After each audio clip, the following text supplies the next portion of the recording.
Bonjour à tous, on se retrouve pour une nouvelle petite vidéo. Aujourd'hui, le but, ça va être un peu de faire le tour du jardin et du verger. Donc, je vais un peu vous montrer les plantes, l'évolution qu'il y a eu depuis que je les ai plantées, depuis la dernière vidéo que j'ai fait au jardin et au verger. Voilà, allez, c'est parti.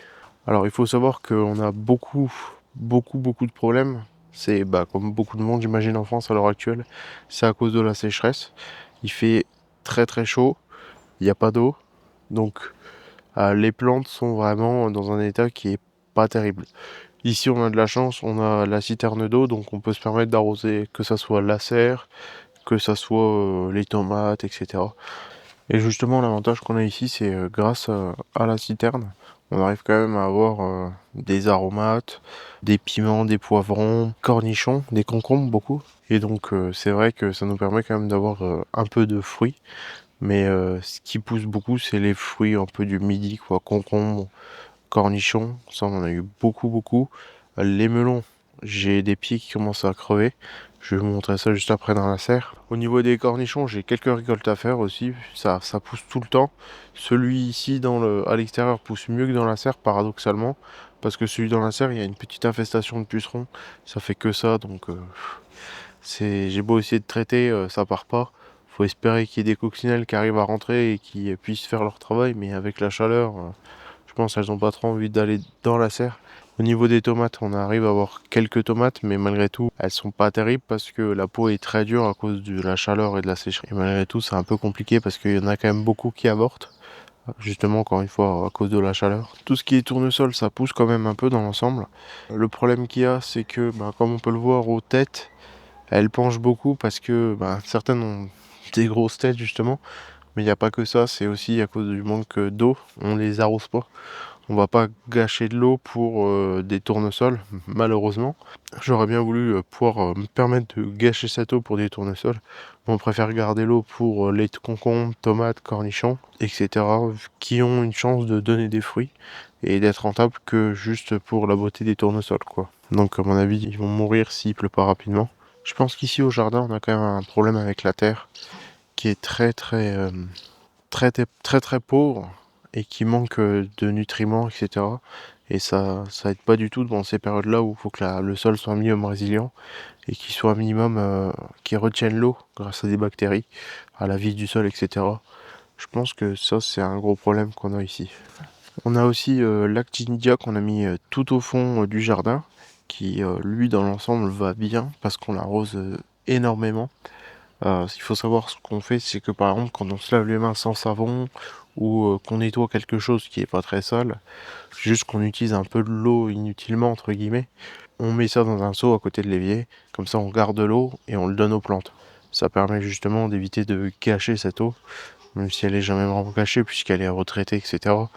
Mais ça nous permet justement de mettre cette eau de côté, on la donne aux plantes, on attend toujours un peu que le chlore ça s'évapore, etc. Les composés actifs qu'il y a dans l'eau, même si chez nous elle est pas très chlorée l'eau. Bon, c'est globalement tout. On va passer dans la serre, je vais vous montrer un peu ce qui se passe dans la serre. Et comme vous pouvez le voir, il y a de la couleur, ce qui est pas mal. Allez, venez. Bon alors ici dans la serre, ça se passe globalement bien, puisque j'ai fait exprès de mettre des plantes qui résistent énormément à la chaleur. Donc poivron, piment. J'ai 3 variétés de piment et j'ai 2 variétés de poivrons. Voilà. J'ai le pied de cornichon ici et le pied de melon. Alors le pied de melon, il était beau, mais il a souffert en fait d'une maladie, je pense. Je pense que c'est aussi dû au sol parce qu'il a des fruits. Il a vraiment alors, des petits fruits, mais il a aussi un gros fruit là-bas, mais ça mûrit pas bien, ça a du mal. Et le cornichon d'à côté, il a un problème d'invasion de pucerons. Donc on a presque plus de récolte avec. Je vois qu'il y a un ou deux cornichons à récolter, mais c'est tout. J'ai beau essayer de le traiter, ça veut pas. C'est dû aux fourmis, beaucoup, donc l'année prochaine, je pense que je vais utiliser de la Tanésie, faire de la décoction pour éloigner un peu les fourmis, pour que justement les pucerons soient plus protégés par les fourmis et ça empêche tout simplement les fourmis de venir. D'ailleurs, au niveau des piments, je pense que je vais pas tarder à avoir des piments qui sont prêts à récolter. J'attends un peu pour qu'ils soient vraiment, normalement, qu'ils se détachent tout seuls du bout de la plante. Je pense qu'il y en a qui vont pas tarder à être bons. Et donc une fois que je les aurai récoltés, je les ferai sécher et je les mettrai donc les poivrons en paprika et les piments en poudre pour quand je fais à manger, etc. J'aime bien avoir un peu de piment. Je pense que ceux-là vont être assez forts à cause de la chaleur qu'il y a eu et du manque d'eau, mais on verra bien. Les tabacs dans la serre se portent pas très bien. Ceux qui sont derrière moi de l'autre côté se portent beaucoup mieux. C'est le privilège, je pense, de la serre, c'est que malheureusement certaines plantes ne vont pas dans la serre. Moi, je suis quand même quelqu'un qui démarre dans le jardinage, donc j'aime beaucoup avoir le retour de gens plus expérimentés. Donc si vous avez des conseils, n'hésitez pas à les mettre en commentaire. Bon, maintenant on va monter au verger et je vais vous faire le tour de tout ce qu'il y a là-haut. Allez, à tout de suite.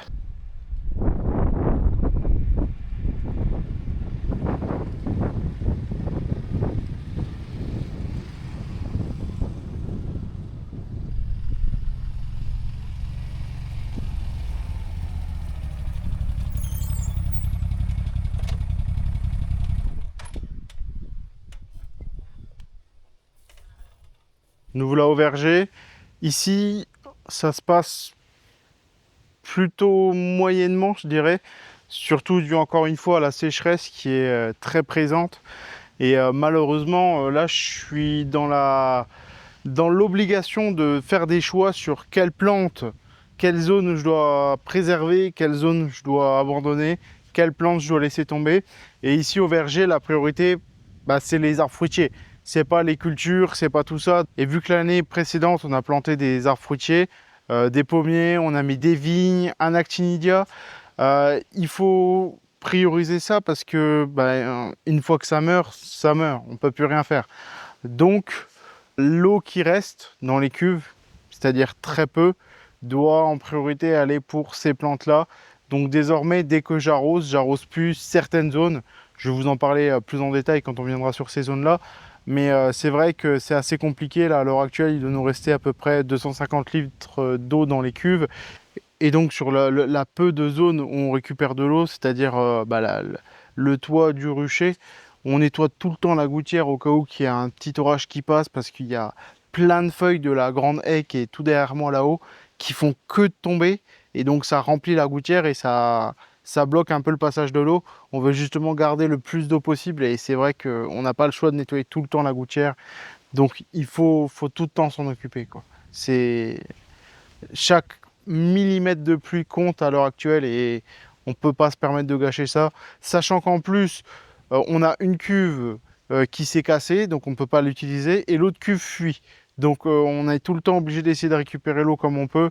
C'est vraiment une situation qui est désastreuse sur tous les plans, quoi. Et il annonce en plus une nouvelle canicule, semaine 31 du calendrier, donc ça va pas du tout. Là, c'est trop. C'est vraiment trop. Là, le verger, il essaye de tenir. On a plein de fruits qui tombent sur les fruitiers par terre. C'est une vraie hécatombe. On aura peut-être des pommes, peut-être des mirabelles, on ne sait pas encore. Franchement, c'est très compliqué et on fait comme on peut, quoi.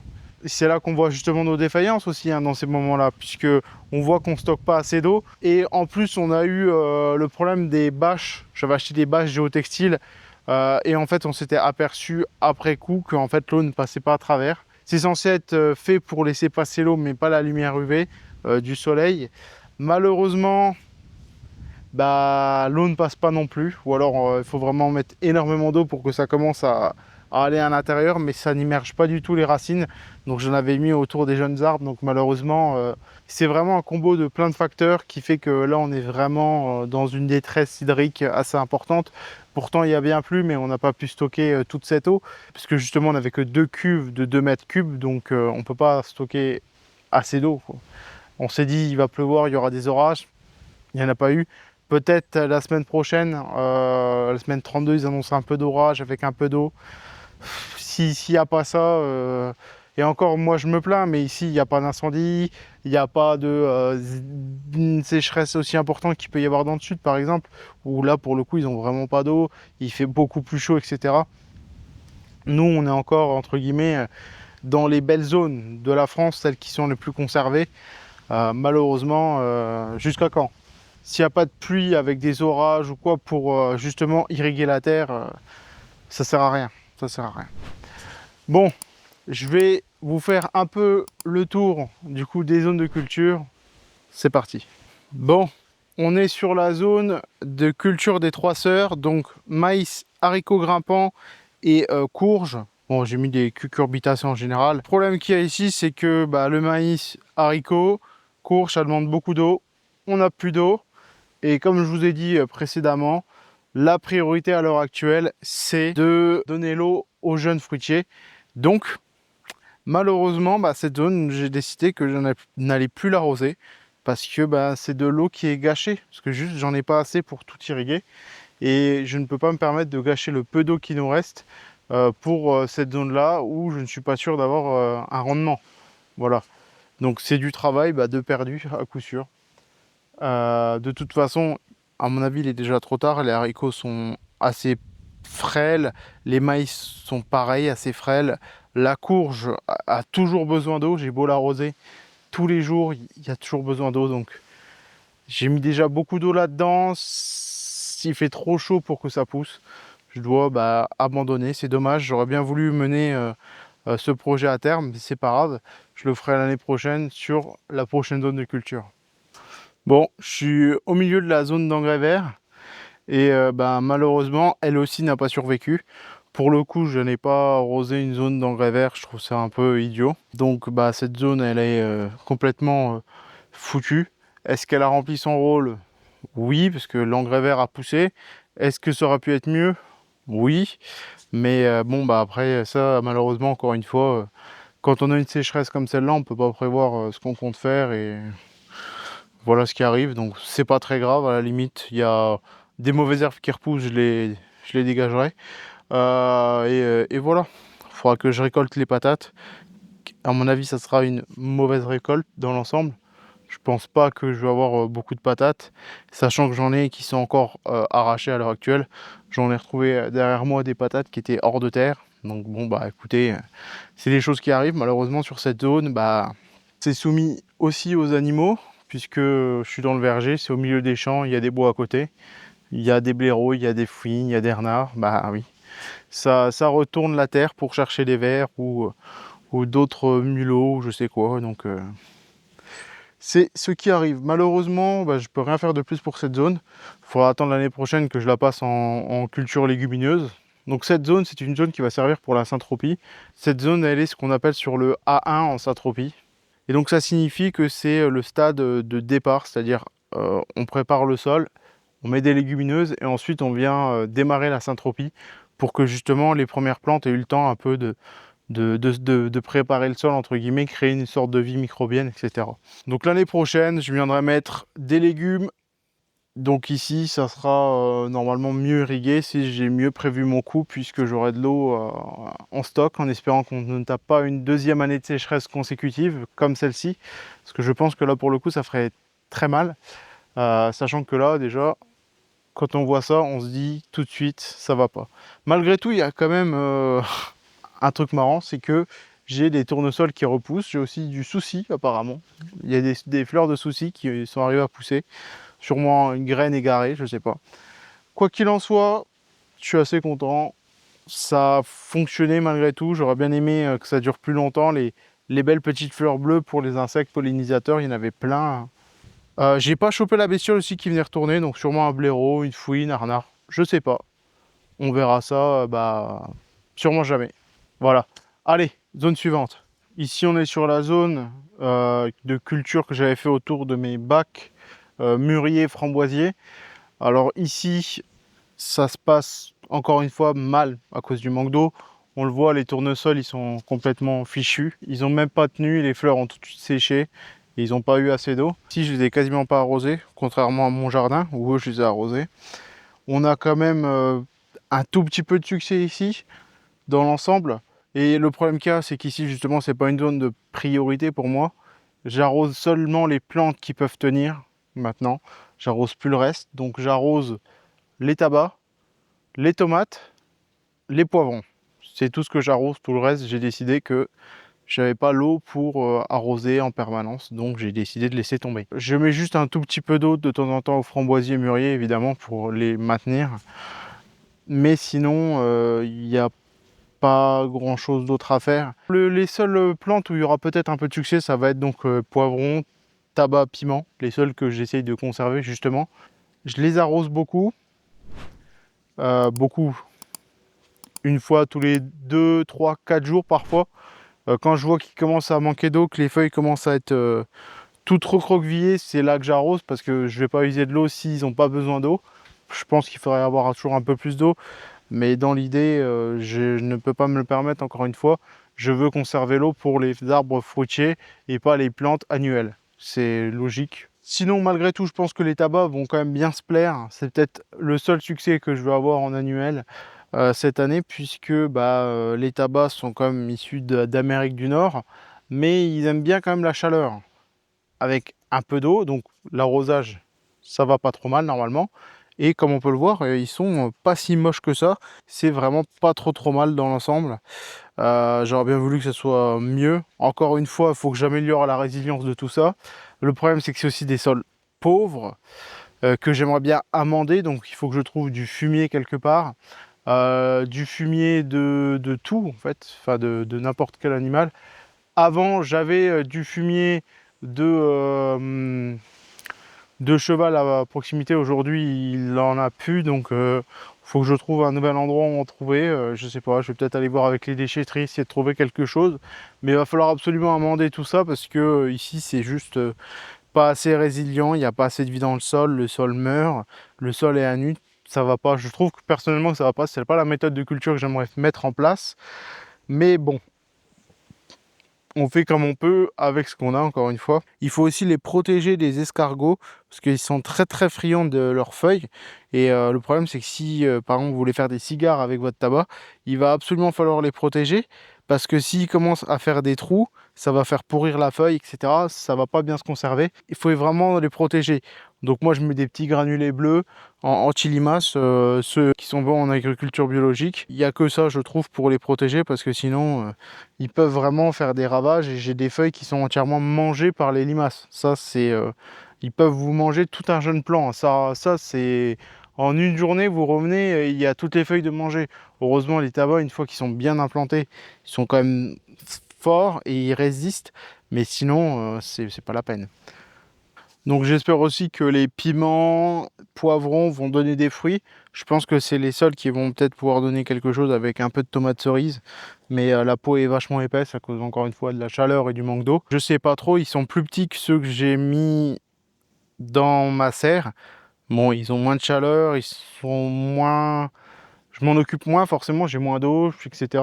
Malheureusement, ils sont un peu laissés à leur sort. Après, c'est sûr, on ne peut pas faire quelque chose de bien en n'ayant pas d'eau, pas un sol riche, etc. C'est très compliqué.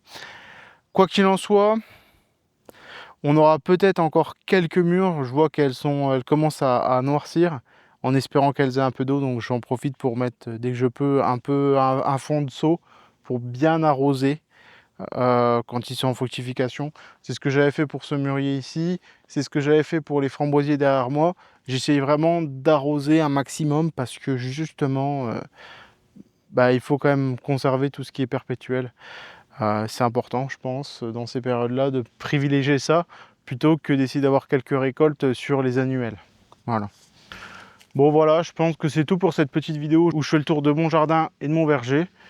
Ça m'intéresserait un peu de savoir comment ça se passe chez vous et qu'est-ce que vous avez pu mettre en place préventivement pour ce genre d'année, pour vous protéger un peu de cette chaleur, de cette canicule. Peut-être vous avez mis en place des filets d'ombrage, je sais pas. Je suis curieux de savoir parce que moi je suis pas un jardinier expérimenté, surtout avec toutes les nouvelles techniques agricoles qu'on peut avoir maintenant, syntropie, permaculture, etc. Je suis encore un peu novice entre guillemets. Ça m'intéresse beaucoup, je lis beaucoup de livres là-dessus, mais c'est toujours intéressant d'avoir des gens qui pratiquent et aussi de voir en fonction des régions, des types de sols, de ce que les gens mettent comme amendement, etc. sur les sols. Donc franchement, ça m'intéresse de savoir. Dites-le moi en commentaire. Et si cette vidéo vous a plu, vous pouvez mettre un like et vous abonner. Voilà. Merci à tous d'avoir regardé cette vidéo. À la prochaine.